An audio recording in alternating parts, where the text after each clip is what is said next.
कर्ण का जन्म। धृतराष्ट्र, पांडु और विदुर के लालन पालन का भार भीष्म के ऊपर था। तीनों पुत्र बड़े होने पर विद्या पढ़ने भेजे गए। धृतराष्ट्र बल विद्या में, पांडु धनुर्विद्या में तथा विदुर धर्म और नीति में निपुण हुए। युवा होने पर धृतराष्ट्र अंधे होने के कारण राज्य के उत्तराधिकारी न बन सके। विदुर दासी पुत्र थे, इसलिए पांडु को ही हस्तिनापुर का राजा घोषित किया गया। भीष्म ने धृतराष्ट्र का विवाह गांधार की राजकुमारी गांधारी से कर दिया।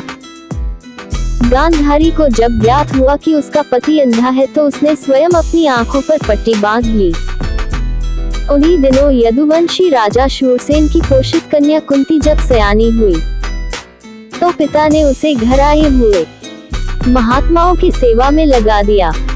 पिता के अतिथि गृह में जितने भी साधु महात्मा, ऋषि मुनि आदि आते, कुंती उनकी सेवा मन लगाकर किया करती थी।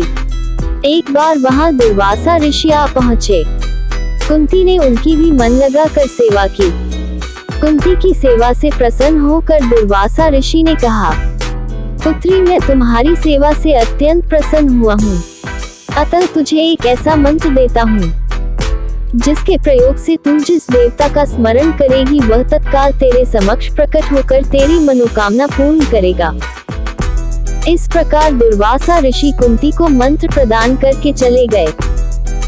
एक दिन कुंती ने उस मंत्र की सत्यता की जांच करने के लिए एकांत स्थान पर बैठकर उस मंत्र का जाप करते हुए सूर्यदेव का स्मरण किया।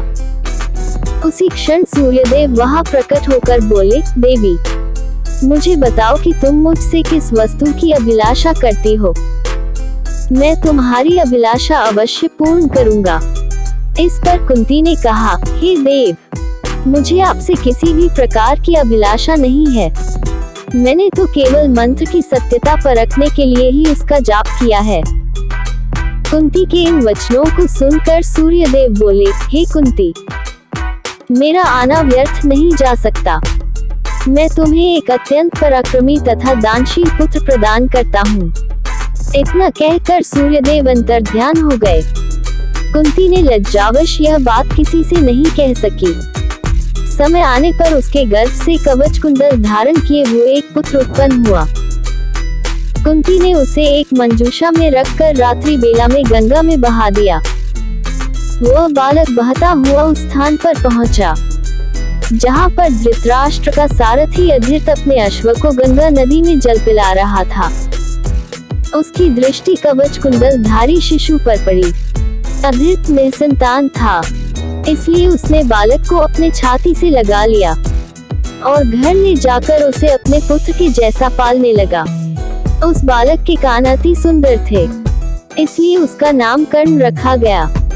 कालांतर में कुंती का विवाह पांडु के साथ हो गया।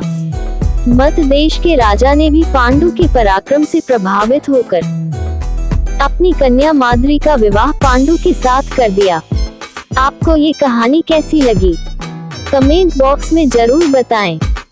आपने अभी तक हमारे चैनल को सब्सक्राइब नहीं किया है तो इसे सब्सक्राइब जरूर कर लीजिए, क्योंकि मैं ऐसे ही कहानियाँ आपके लिए लाते रहती हूँ। NB